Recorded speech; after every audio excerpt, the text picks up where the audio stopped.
All right, here's a Bigfoot story. When I was 29, my wife and I lived near Olympic National Park in Port Angeles, Washington. My wife loved to go for night walks just before sunset. One night we had been walking down the trail for about an hour. We came upon a lake. She wanted to take a break, so we stopped and rested for a bit. After a few minutes, we heard a twig snap.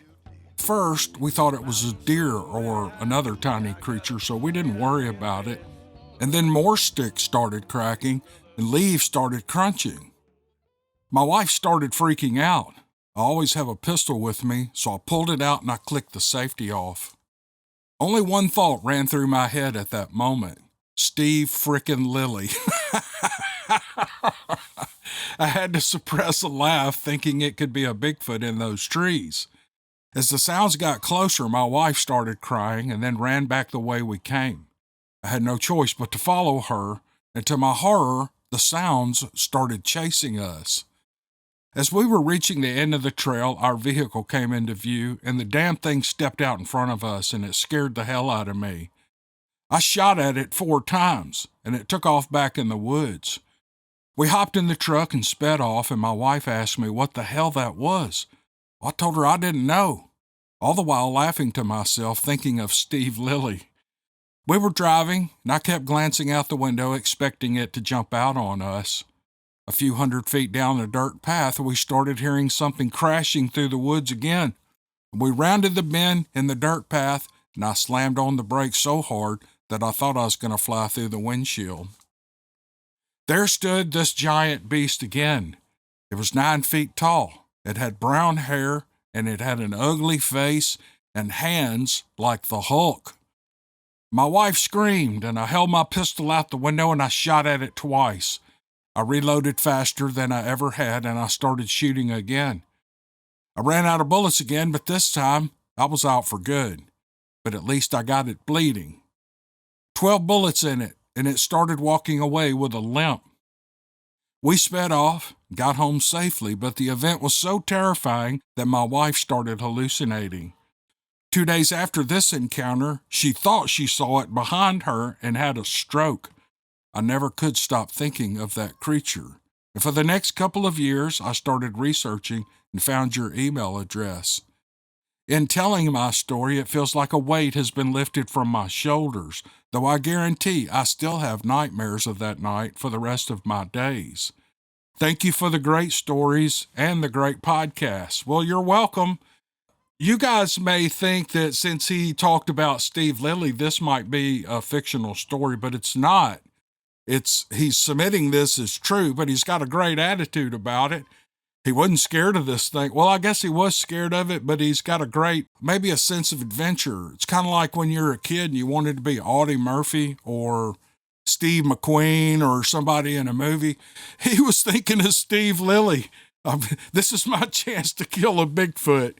Anyway, that is a terrifying encounter. He saw it twice, stepped out in front of his car, 12 shots. I think that's what he said. 12 bullets. Finally walked off with a limp. Man, what a story. Thanks to the writer for sending it. It was awesome. Since that last writer mentioned Steve Lilly, I pulled up some Steve Lilly fan fiction. This is where people in the audience read or write about the character Steve Lilly, and this is pretty good. Here's what the man writes. I'm a high-voltage distribution lineman. I work pretty much all over the South. Today, I had the mixed pleasure of meeting Mr. Lilly. I received a trouble call from a business complaining of no voltage, and I started rolling to the call. From a distance, I could spot the trouble. A barrel knife switch was open and hanging. I moved into this industrial area where this business was, and I set up to troubleshoot it. I got into the aerial basket and ascended. I refused the switch and closed it to see if it held, and then boom, the fuse blew. From the ground below me, some guy called me a son of a bitch. You want your shit fixed? I asked him. Keep your mouth shut. The guy looked pissed for a second, then he broke into a wide smile, and I got back to work. I changed out the transformer and threw the switch, and it was all good. When I came down to earth, this guy walked up to me. He noticed the knife I wore on my belt and he pointed to it. It was a Randall Bowie. It was a beautiful, expensive knife. "I sure like your knife." I watched his eyes light up like one who knows a good blade when he sees one. "Here, take a look," I said. "Oh man, this is a cat's ass," he said. "Are you a hunter?" I nodded but was guarded about it. "What do you hunt?" he asked, handing my knife back. I didn't answer him right away. "Dangerous things," I said. "You don't say," he said, and he gave me a funny look. "You and me ought to have a beer sometime." "Well, sure thing. My name's Craig Brooks." "Steve Lilly," he said. "All right, Steve," I said. "I'll buy the first round." I pulled out my business card and wrote my personal number on the back. Steve said he would be in touch. We shook hands and he left. I figured it would be fun to shoot the breeze with him. He reminded me of me. I got in the truck and I called in and told him the ticket was complete. I thought Steve would shit a brick if I told him what me and my Uncle Jack hunted in the North Florida swamps. Boy, was I wrong about that. His stories just about scared the snot out of me. Oh man, that was a good Steve Lilly. One of the things he wrote, and I've had this a long time, I just haven't gotten to it, but he says, "If you want to hear more, just send me your email address and I will send more. I love your channel, Cam. I've been writing cryptid stories for a long time. I'd be happy to share some of the stuff with you." Craig, that'd be great. You want my email address, but you sent this to my email address. Anyway, it's dixiecryptid@gmail.com, and it's in the description of this video if you want to send me some more stuff, because I'll read them. I appreciate it, Craig. What a great Steve Lilly fan fiction.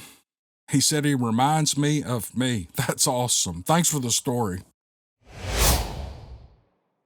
On a moonlit night in Florida, I think I killed a werewolf. My uncle had a Honda Odyssey van, and he had just installed rims on it and given it a fresh paint of pearl white paint. It was his pride and joy. Well, one night I asked to borrow it so I could go on a date with a girl. She lived 45 minutes north of me, but to get her, I had to cross a section of Jonathan Dickinson State Park, which has areas of thick woodland that turn into scrubland and beach dunes the closer you get to the water.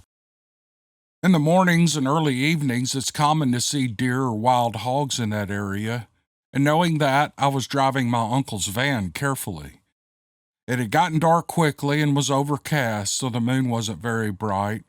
I was cruising along, listening to the music, when, on my left, a large black animal came out of the tree line.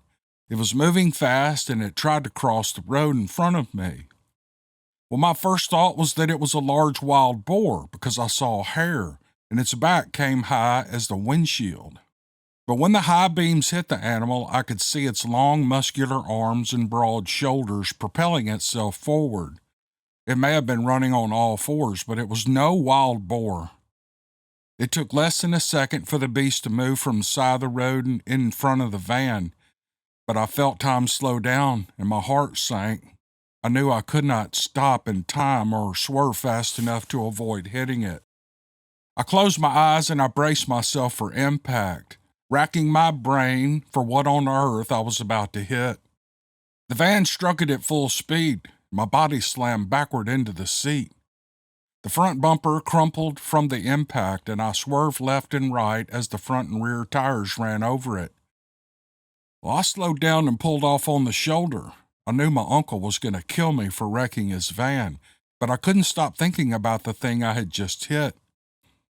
I sat there for a second, catching my breath, when I figured I'd better get out and survey the damage and think about how to break the news to my uncle and my date that I wouldn't be making it to dinner.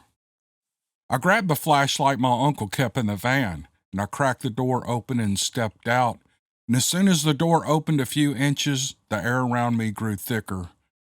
It seemed like the air was energized and the hairs on my whole body started to rise from static electricity. A light fog had come out of the trees where the beast crossed the road and traveled over the median. Whatever it was, it had been going really fast. I stepped out of the van and brushed off the weird feeling, but before I could even close the door, I was confronted with an horrible smell. It was a mix of wet dog and rotting meat. I held back my urge to vomit, wondering how I was going to load this huge, stinking creature into the van to take it home. When I came around the front of the van and shined the light, I saw there was absolutely no damage. I had a lucky break, I thought. Maybe I hit it with the tires and the side of the van only. So I walked to the opposite side of the van, but it was damage-free too. I shined the light toward the back of the van, not eager to look at the beast I had just killed, but knowing I had to get it over with. I needed to know what this thing was. Had I imagined this, or did that thing look like a giant dog man? When I came around the van, there was nothing there. There was no blood, no fur, no tracks anywhere. I shined the light in the direction the beast had been going, thinking maybe I'd see it in the ditch, but there was no sign of it there either. It had been hit and run over by a 2-ton van going full speed, and it made it out alive. I sat in the van and I calmed down. I started the engine after a while and I got back on the road, and I drove toward my date's house, knowing I didn't have any proof of the experience I just had other than a wild story that I knew no one would believe. My name is Gage, and I'm a very small YouTuber who makes videos about my resale business. You can use my name, and I'm not worried if people think I'm crazy or not. What happened to me was real. I'll see if I can find his channel and link it in the description, but this was kind of an intriguing story, and I'm continually, never-endingly confused on what is the difference between a werewolf and a dog man. Can someone explain that to me in the comments section?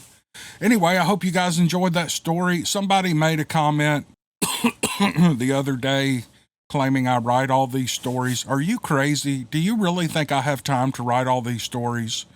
These are real stories from real people. They send them to me. People want to share their experiences and hear them on a podcast. I think they send them to me for various reasons. One, to kind of get the word out. One, they've probably told other people and they get laughed at and they want to be taken seriously. And they know that this audience will take them seriously. They'll listen to these stories and think about them and comment on them. I think it's a pretty cool deal. So no, I don't write all these stories. I have written a few, but I don't write. There's no way a human being could write all these stories that I do. I've got about 50 of them sitting ready to go, already edited in a folder that, to write a short story just this length, excuse me, would probably take me 3 or 4 hours, and I ain't got no time for that. I got to work. I got a job. So no, I don't write these stories, but I sure hope you enjoy them, and I appreciate the people that send them. If it weren't for them, this channel would not be possible. I don't thank you guys enough for sending these stories in, but I really do appreciate it, and I love doing them. It has been one of the joys of my life to share these stories with the audience, and I never dreamed in a million years this many people would send me their stories. But there's one about a werewolf, and I hope you enjoyed it. Hope you guys have a good day. We'll see you on the next one. Thanks.